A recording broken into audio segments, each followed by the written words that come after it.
Okay, this is kind of cool. This is kind of cool. We are live. Thank you guys so much for joining me here. I thought it very important that we actually had this message and to talk about fear, especially after domestic narcissistic abuse. Once you come out of the fog, you are sometimes fearful of what's going to happen next, fearful of losing, someone that you thought really cared about you, or you really cared about them.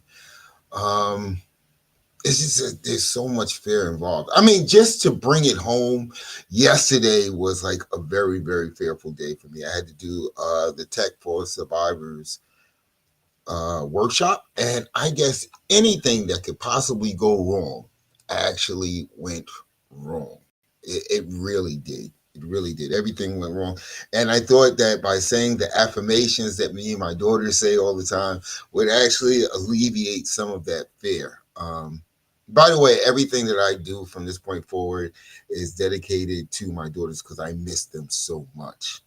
Again, fear of if I'm going to see them, really ever again, because I'm not in control of the situation and somebody else feels it's better that they're in control of the situation.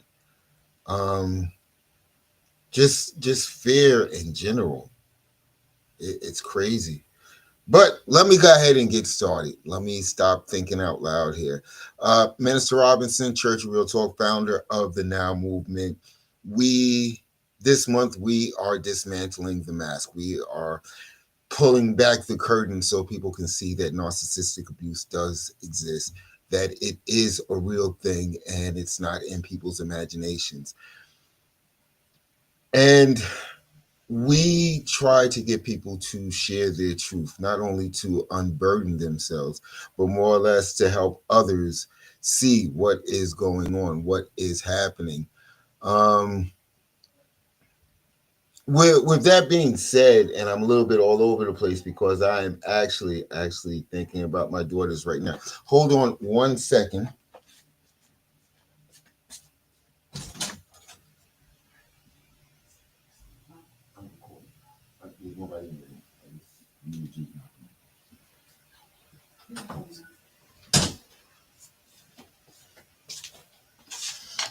I'm sorry, I thought that was somebody knocking on the door. I apologize. It was the door next door.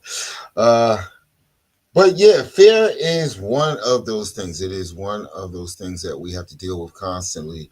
Um, and I think to ground myself, and you guys can join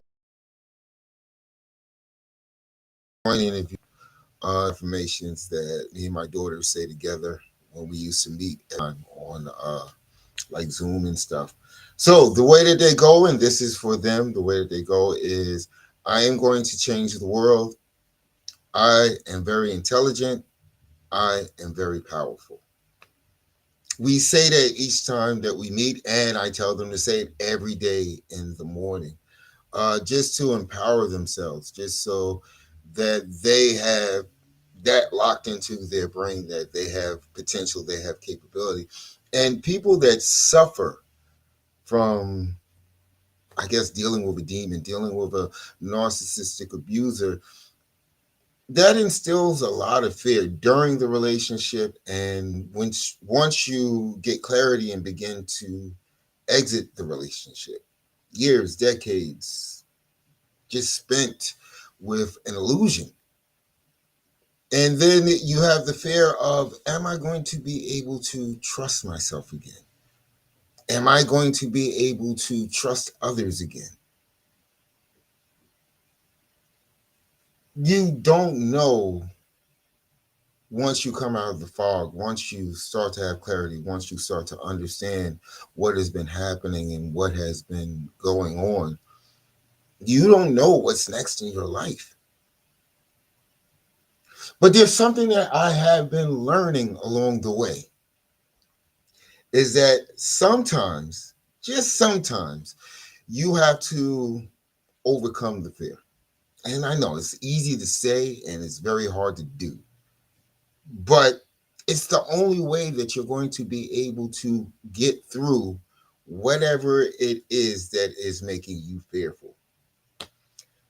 Pretty soon, I'm going to be opening up a set of, I guess, courses where I'm going to be a little bit more structured, because some days I am admittedly all over the place, but I'm going to be a little bit more structured with helping people get through the trauma bond.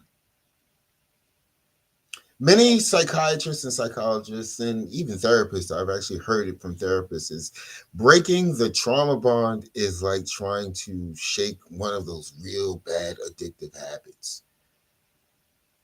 Because your brain had, during the whole course of that relationship, it was strategically planted in your mind that this was the person that you needed, that this was the person that validated your very existence.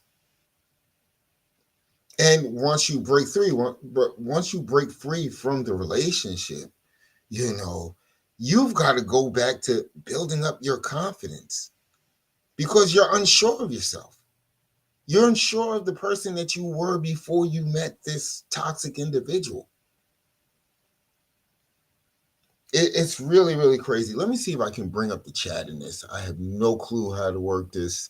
Um, I kind of left it alone because I'm like learning a couple of different programs so that I can be more effective in helping others. And that brings me back. I'm all over the place this morning because, again, I'm thinking about my daughters. Um, when I did the workshop yesterday, I used a completely new program that I've never used to stream with.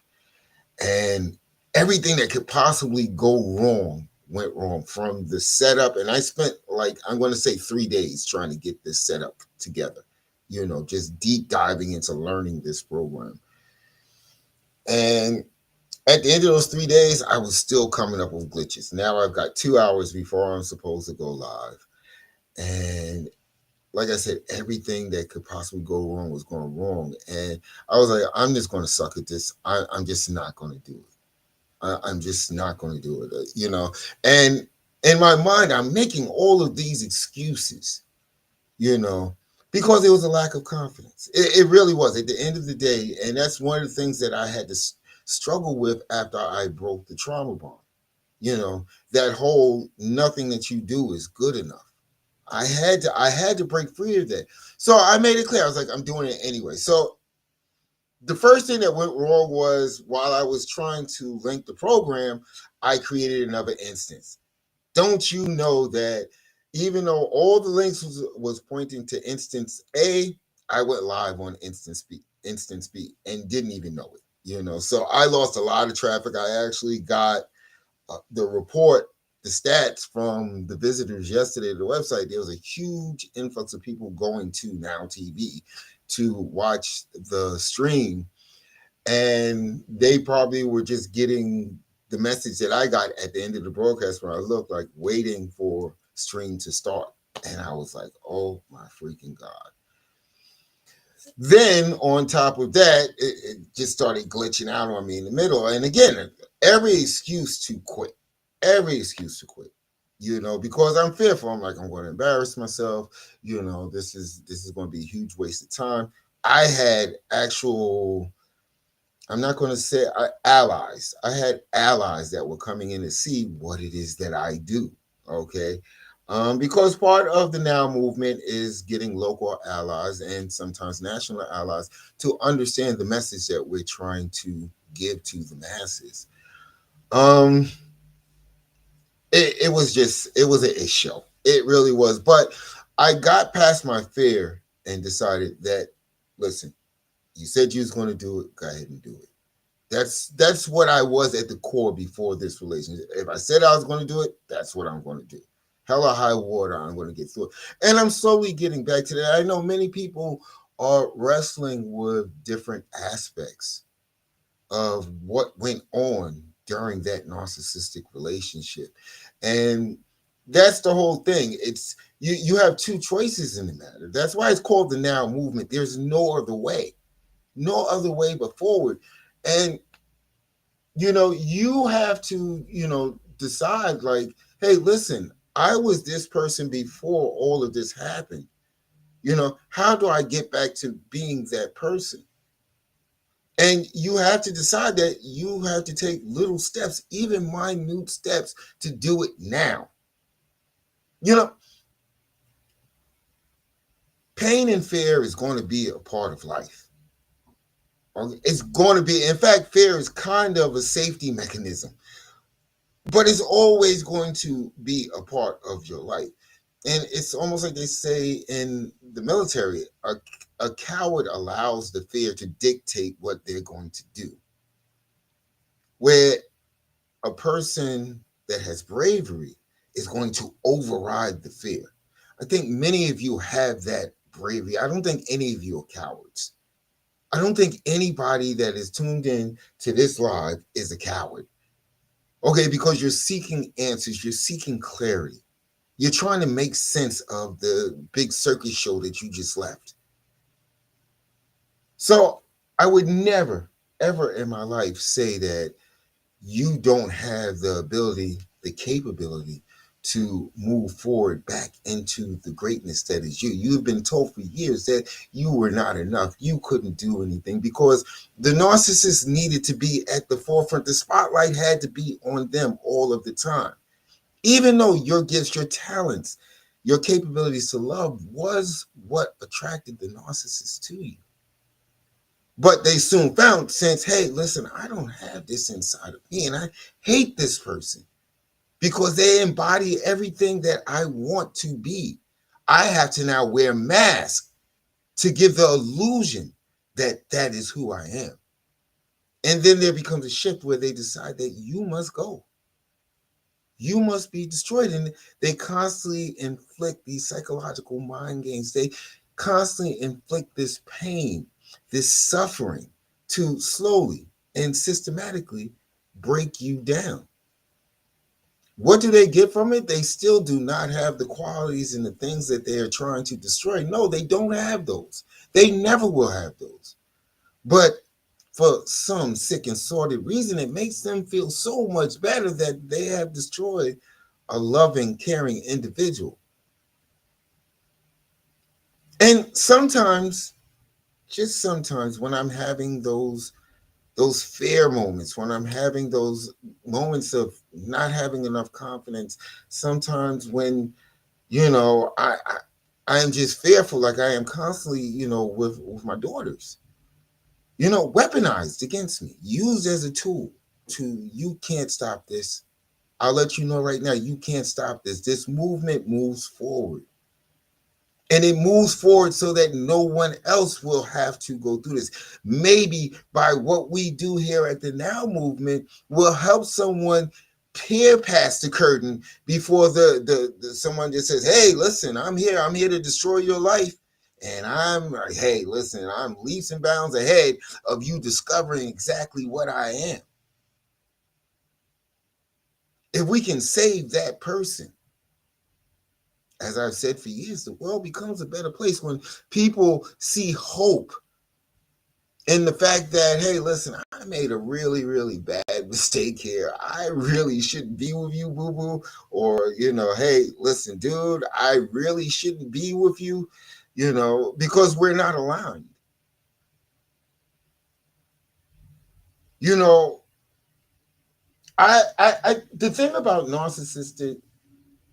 domestic narcissistic abuse is, one of the things that I struggled with when I finally came out of the fog was, who could spend all of that time? Who can spend all of that energy just creating an illusion? I mean, people in Hollywood, they're paid for that. They create awesome illusions, okay? But they're paid for that. There's a return on investment. So what I struggled with during the times I was trying to break the trauma bond, and I went through the same things that many of you went through. Maybe it was me. Maybe I could have been better. Maybe I could have did this. I'm going to tell you, there was maybe nothing you could have done. Okay, you can't go into the forest, take out a megaphone and say, okay, all of you bears, I need you to put on zebra stripes. No matter how much you may want that, it's not going to change the situation. It's not going to make the situation any different. It's not going to make the truth any different. And I struggled with that for a little while. I really did, because you miss what you put so much into.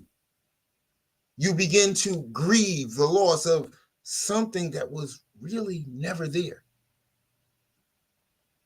I finally pushed past that.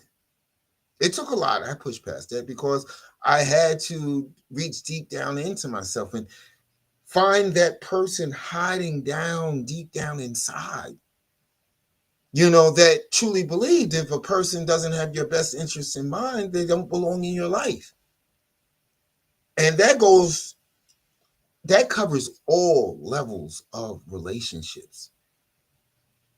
If you don't have my best interest in mind, because Lord knows if I embark on a relationship, I've never gone into a relationship, going through the courting stage, going through, the moving in together stage with an expiration date on that relationship.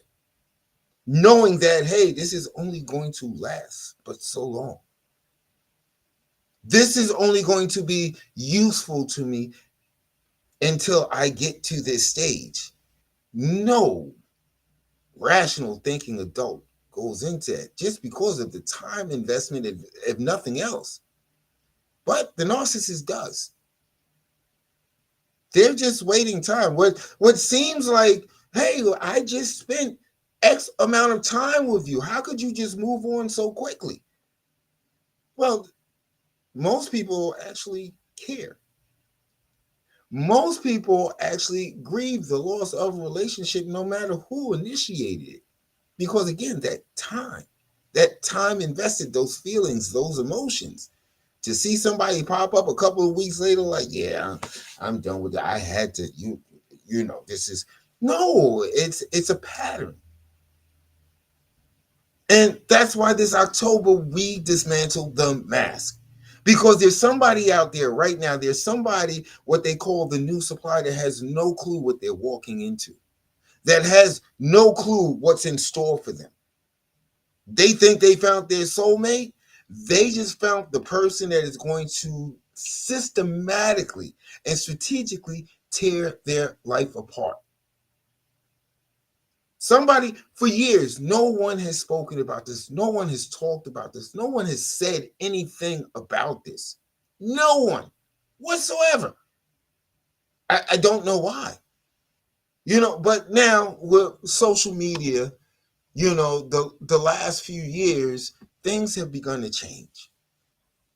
Things have begun to change. I wanted to put up the side of this book because Echo's Path, when I wrote the first book that speaks to the movement, No More Change, when I wrote that book, it was more clinical. That was me discovering what was going on. I never understood, I understood Freud a little bit, never understood Carl Jung to the way that I understand him now. He had some great insights. But isn't that what we find ourselves doing once we come out of the fog? Once we can put a name to what is happening, what is going on? We become scholars at this. We want to know everything, in the interwebs helps us do that. We want to know everything about what it is that we just went through. I write books like this so that there's one centralized place, the churchofrealtalk.com. Okay, that is the central location where you can find books, you can find information. In fact, this upcoming week, I am trying to find every form of resource, okay, that people can call. People, I don't think people realize how devious this is, how insidious this is, how freaking dangerous this is. Do you know that people actually because they can't come to grips with not only the trauma bond, but what they just went through, that they actually have ideations of, I'm done here. On this realm, I'm done here. That is a sad state of affairs, and I'm going to guarantee you that the narcissist just goes on with their life. They just use that as a victim story. This person just, but you know what? At the end of the day, I'm the victim. I'm the one that had to deal with it. When you think about that, you become just a little bit fearful. And I tell this to people constantly, if you are questioning whether you are in a domestic narcissistic relationship, hey, just by that questioning coming up in your brain means that you probably are. And that's why I have the healing library. So people can go and get the information that they need. Echo's Path is slightly different. The last few books that I've written, I put pieces of myself into, pieces of my experiences, what I went through. Because I think it gives a lens. It gives a lens to people of, hey, I'm going through a similar situation. As you study this, you're going to notice that, the names may change, the places may change, but the pattern always stays the same. The pattern, when you're dealing with a narcissist, the pattern always stays the same. There's malignant narcissists, there's covert narcissists, there's so many different flavors of them, but the path that they take, the patterns that they use, they're all the same. And a lot of people say it's a sickness. It's something that is, you can't get meds for it. They can't go to therapy for it because they try to gaslight the therapist. The people around them, they're flying monkeys. They co-sign on the behavior because they don't want to admit it. Especially if it's like close family members, like, mother, father, brother, sister. They want to act like it doesn't exist. They see it. But it's easier for them to say to themselves, you know what? This is going to shine a heavy spotlight on us. So I'm just going to either stay silent about it, or I'm just going to, co-sign, but no co-sign on it. We gotta keep it up within the tribe, that type of thing. And that's scary. That's scary because you have people that will sit idly by, watch the narcissist. And I don't care whether they're afraid of them. I don't care whether they just want to keep the peace because they don't want to see that narcissistic rage. They co-sign on it. I put up a video a couple of weeks ago. It's like, flying monkeys shouldn't get a free pass because, that whole I was manipulated after the smoke clears, after the truth surfaces, they're the first ones. Hey, I didn't know nothing. Or when they end up in court, I was bamboozled just like you was. No, you shouldn't get a free pass for that. That shouldn't be an excuse because what happens is, the truth will come out. It always does. It's been doing that like forever. The truth always bubbles to the top. So after the fact, after the truth surfaces, you knew what you were doing was wrong. Every human being has a moral compass. Even the narcissist has a moral compass because they know exactly what it is that they do. Okay? Proof and point. They treat their victims, like crap on a stick. Okay, they go out there, they make their life as miserable as they possibly can. However, out in public, around people, at work, okay, at events, you would think that they're, queen of the castle. They're the most beautiful, most loving person in the world. That's part of their strategy. They can't drain the whole world, but they have to keep up their appearance that they're a nice, beautiful, loving, caring, giving person. They can watch their victim slowly die in bed, but hear somebody going down the street. Oh my God, you've got a cold. Oh, here, let me suggest this, this, and this. Oh yeah, I need to see you get better.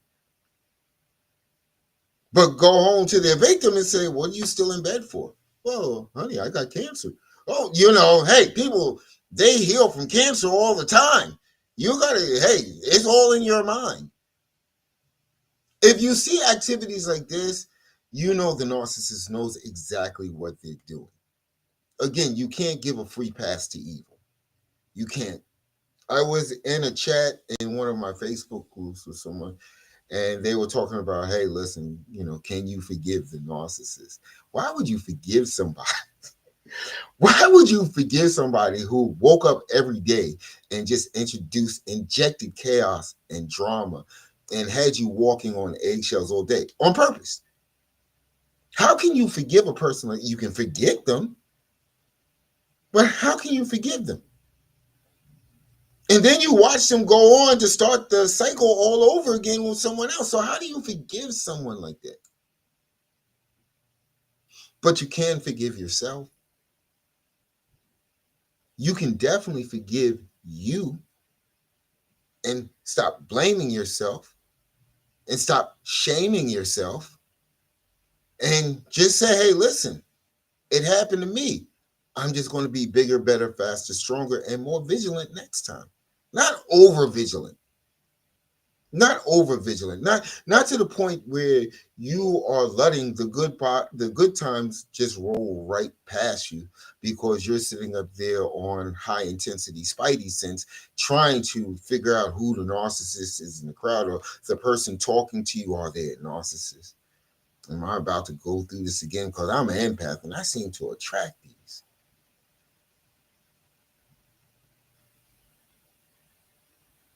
That's part of the fear. That's part of what you need to begin to come to grips with. I am a class 4 swimmer. Okay. And anybody that's in the Navy actually understands that I can float for 500 feet. And I grew up near a beach. Grew up literally with a beach 2 blocks away from me. I'm a class 4 swimmer. The reason why I got designated as a class 4 swimmer, because when I was in boot camp, Navy boot camp, there's this test that they actually, and this pool is deep. There's no shallow end to this pool. And it's long, it's like a Olympic-sized pool, and I think it's like 10 feet deep. And they lined us up. They told us what we had to do, but you're at attention, you're looking eyes front, and people are just pushing you in. And I'm sitting there, I'm thinking this is the last day. I don't know what the hell. I should have went in the Army. And so they saw me struggling and they saw it wasn't fake. And somebody jumped in, I guess, to yell at me and save me. And there's I think he was a first class petty officer. He's standing there and he's got this stick, I guess, for us to pull out if we're in danger. And they're like putting the stick. And they was like, Robinson, if you don't stop struggling, I'm not drowning with you. Just calm your butt down, or Petty Officer, I forget his name, is going to knock you over the head and we're going to drag you out of here unconscious. So I relaxed. And you know what? Fear was involved because I didn't want to get hit with the stick. I'm going to be honest with you. I really didn't want to get hit with the stick. But I calmed down. I let the fear wash over me. I let the fear subside. And plus, I wanted to get out of boot camp. This was what, week 2? I wanted to get the hell out of here. And I just relaxed. And I floated. I floated and did the little thing with my hands and my feet. And I got to the other side. And it was like, Robinson, you're a class 4 swimmer. And somebody asked me, it was like, didn't you say you was from Rockaway? Isn't it a beach? And I was like, yeah. And it was like, and you don't know how to swim? And I was like, no. And you know what? One day, I think that's on my bucket list because I really can't swim. And 500 feet from a sinking ship is really not enough. to keep you going, and you just become a tidbit for whatever sharks are in the water. We seem to be in the Pacific and the Indian Ocean a lot. There's a lot of sharks out there. So, with that being said, yeah, I think I should learn how to swim. Um, but that was just me overcoming the fear, and that should be you overcoming the fear. When you think about it, it should really be you overcoming the fear because false evidence appearing real. And when you get free of this relationship, all the seeds that they planted in your head, all the constant psychological warfare that you just went through, yeah, it sets the stage for fear. It does. And that's why next week I'm going to be creating a set of courses, and it's free. It's free. See, that's the thing with the Now movement. It's there's so much inside of me. It's the impact of me. I after experiencing this and being able to put a name onto it, this wasn't the first time. I just didn't have a name for it before. I didn't know what it was before. But now that I have a name to it and I see how evil it is, and I'm like, this has the potential because it almost destroyed me. If I wasn't in writing No More Chains, if I wasn't getting all of this information, I probably would have been destroyed. I would have been a shell of myself. But like everybody else on this realm that we live in, I believe that I'm here for a purpose. And the scary thing is, the fearful thing is, and this is actually a good type of fear. I don't know what the hell the universe has in store for me. I really don't. I have no freaking clue. Okay, you call it high power. I have no freaking clue because sometimes I sit down and I look at the chain of events. I look at the first narcissistic relationship when I got free from that and what I learned about myself, what I learned about my capabilities, what I learned that I could do. Then here comes the second one. That one didn't last more than a year and a half. But then again, like I said, it was a stage of rebuilding myself, inner reflection, deciding that I wouldn't be broken. I think I wrote, Have a Cell Life, Positive Thoughts for an Effed Up World. I wrote that book because it was me coming to grips, with, hey, listen, as long as I'm my authentic self, I can be whatever I want to be. I can be the greatest thing ever, if only in my mind. And I think all of you have that potential. So I sat down, wrote the book, Have a Cell Life. Again, shared my experiences. Again, it was narcissistic abuse that I just came out of. I didn't realize what it was. But this is the universe pushing me. So after I wrote the book, I'm sitting up there, I'm learning new stuff. I'm perfecting my craft.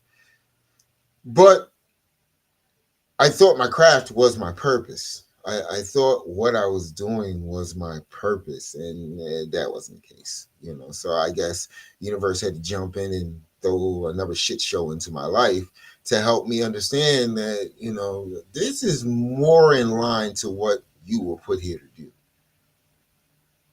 And I think it's working in a strange, crazy way. I really think it's beginning to work. Pain and fear, you can use basic alchemy. You really can. You got to remember, Isaac Newton, basically the father of physics, he was an alchemist. And when you look at it, I think the changing lead into gold crosses so many different things in our lives. Coming out of this relationship, basically that was the lead. The Now movement is gold. It's gold. It's something that has value, whereas lead is only kind of good for pencils. But this has just a little bit more value, and that's why I built all of this stuff. And I'm going to tell you, I'm going to take straight in survival mode while I'm building this. Straight in survival mode. All I know is, hey, listen, people need to be made aware of this. People need to understand this. This is like a complete shit show. My favorite word. This is a shit show. People need to understand this. Then I'm going through the thing with my daughters, where they're being alienated from me. And I'm like, yo, people need to understand this.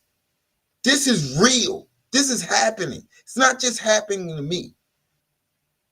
That's part of what the narcissist wants you to believe. Oh, this is just in your head. Or, and you've heard this if you've been in a narcissistic relationship. Oh, you're the only one that thinks like, nobody thinks like you. This, that, and the other. Because they're trying to keep the mask concealed.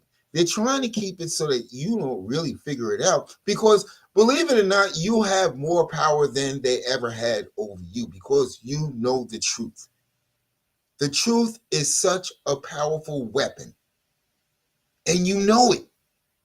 And they're afraid that if you gather balance and you start spreading your truth, oh, there goes the mask. It's done. So what did I build while I was in survival mode? Free healing resources, the healing library. Every book that I write that deals with this subject, of course, they live on Amazon. They live in the Kindle store. They live out there in the world. Yeah, those books are there. But I convert them to audiobooks so people can listen for free. Yeah, it takes a little bit of time. I got to get I got to get it. It's from a secure site, 11 Labs. I trust them. I use them a lot. And so that I don't have a book that's filled with a bunch of I have 11 Labs actually create the voice for me. So yeah, I turned those into audiobooks to help people see past the fog.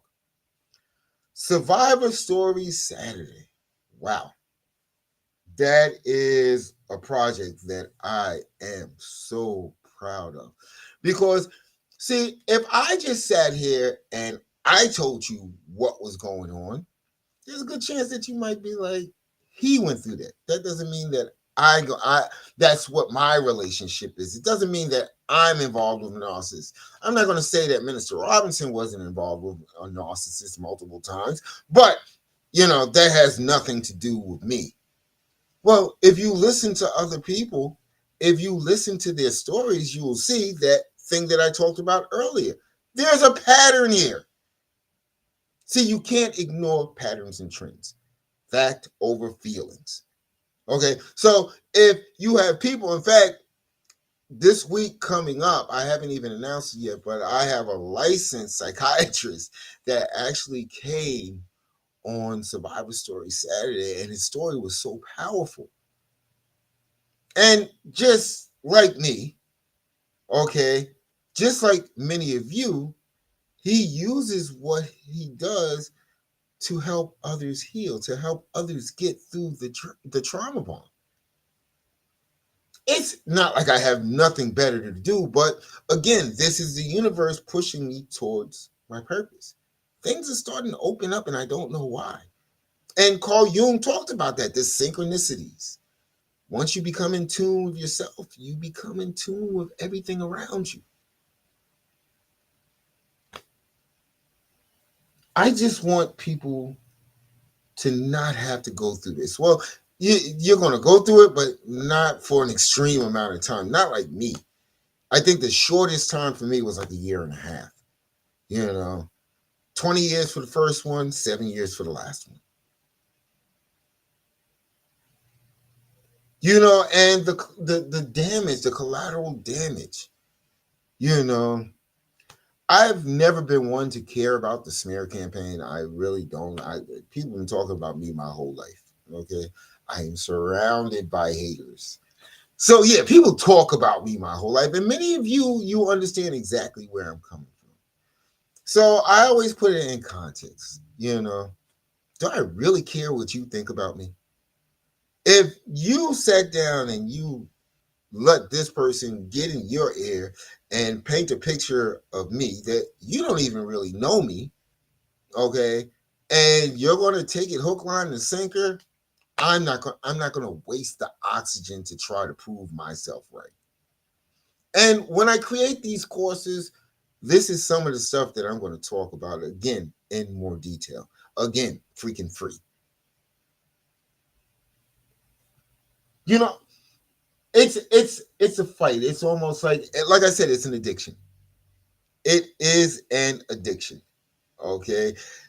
And it's just like people that go to those meetings. I think I can say it without getting blacklisted, but the AA meetings and stuff like that.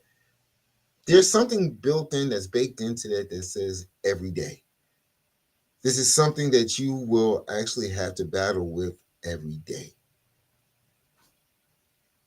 It's no different here. Especially now, it's even harder now because now you've got, this is your memory from last year on Facebook and YouTube today on this day, yesterday, or this day last year, this is what you did. And those things will come back up.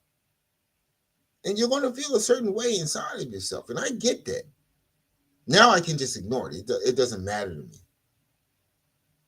But there was a time at the beginning, I remember that day. So yeah, it's hard. And it's an everyday battle. It's an everyday battle to get yourself back to feeling like you're in control again. I never said it was going to be easy. I knew it wasn't easy for me. Each and every time it wasn't easy. It wasn't easy picking up the pieces, but you deserve it. If nobody else in this world deserves the chance to be whole again, it's you. Those affirmations that I made for my daughters, they are powerful. There are days when it just, I guess the sadness and then waves of fear. Am I ever going to see them again? And when I do see them, have they been brainwashed into thinking I didn't want to see them? That's something heavy to deal with. But I refuse. Again, my peace is more important. No matter what the fear is telling me, I am not going to beg for what is my right. I am not going to give power to another person. Again, once you become attuned with what is inside of you, once you grasp who you are inside, things start to align. You get tired of, it's like you reacted during the relationship, you got out of the relationship, and it seems like they still want you to react. The way that I look at it is there's things put in place. There's things put in place to protect your peace. And I will use them each and every time. There is something great inside of you. And I don't know if you realize it or not, but there is something super awesome in you. Okay? Your authenticity. And the program spelled that wrong. I apologize. But your authenticity. That's what's inside of you. Your authentic self. See, you don't have to get up and put on a mask depending on who you're in front of. You're authentic. You know who you are. You let somebody get in your brain and made you doubt who you are. And that's what we're going to be doing. With the Now Movement, we're getting you back to you.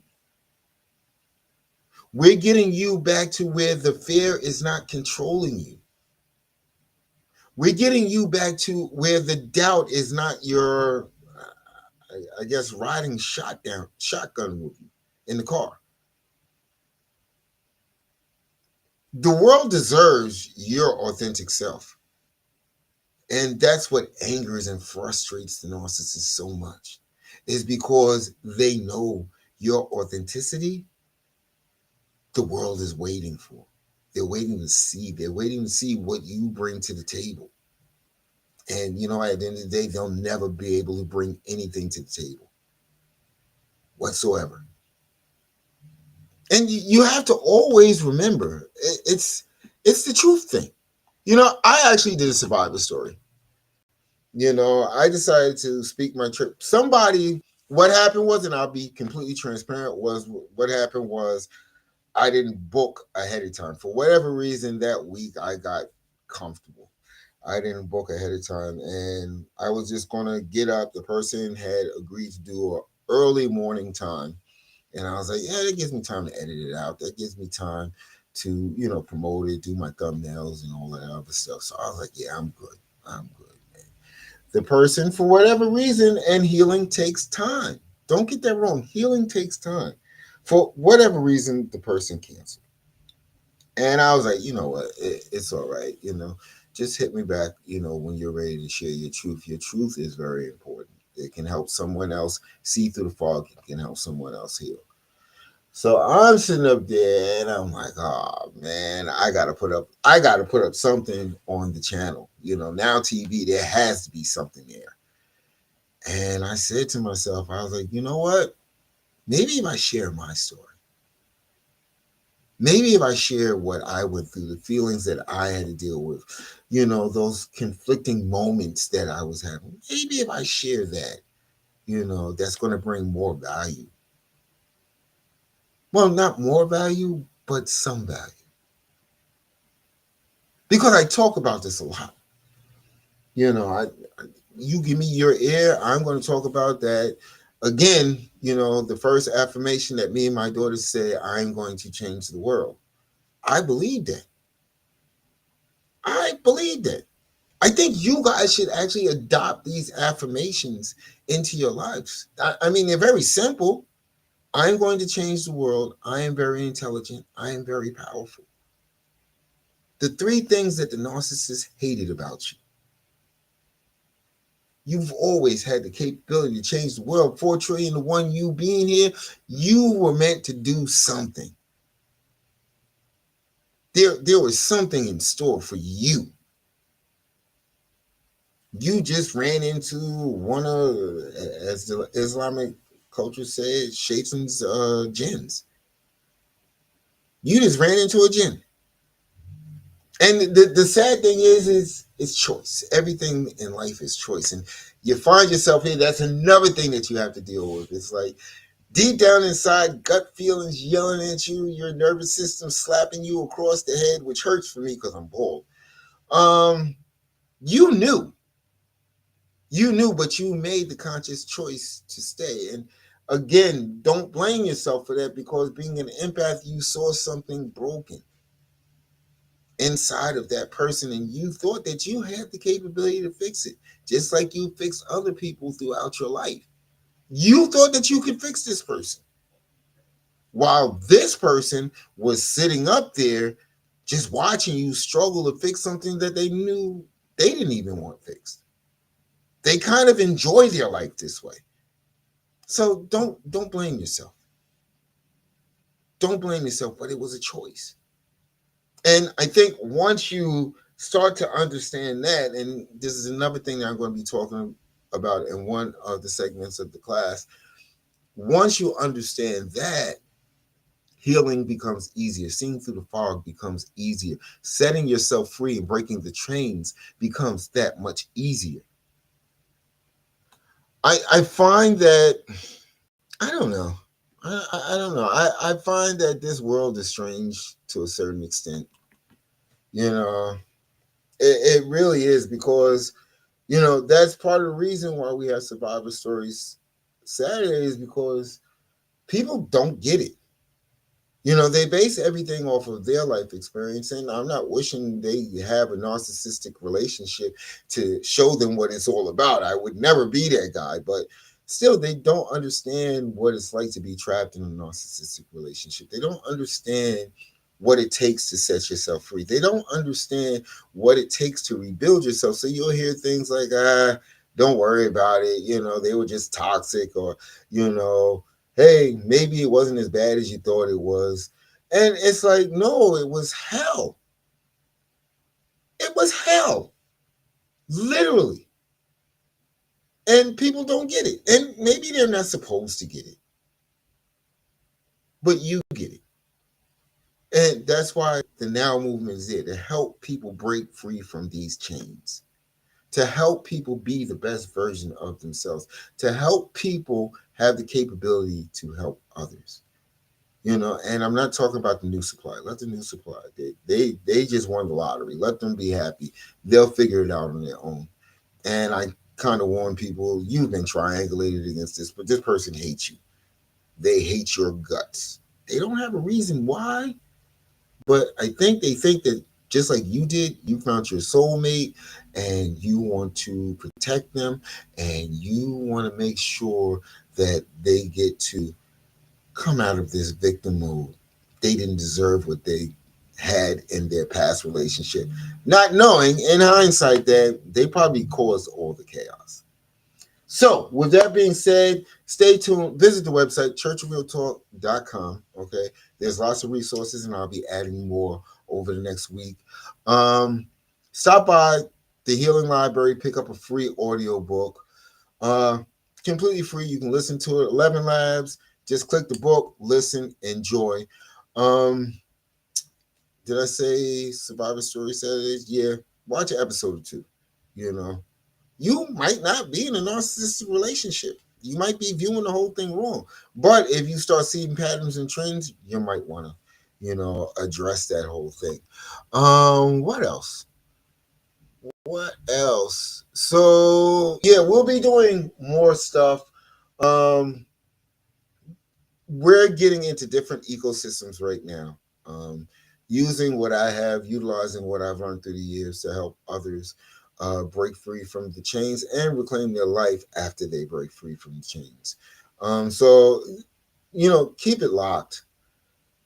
Everything that I post on my socials is kind of relevant because this movement is very important to me.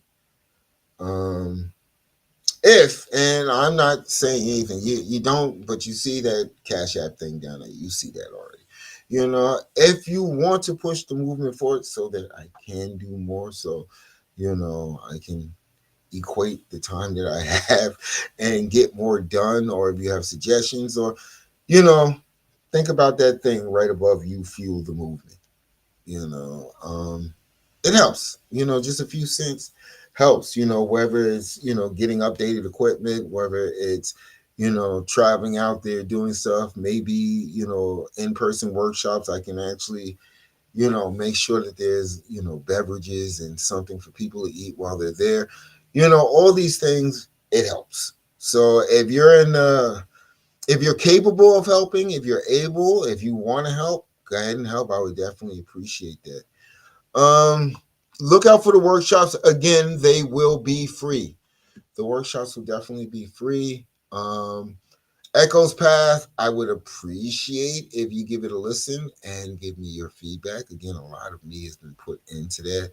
I think all of the books serve a purpose.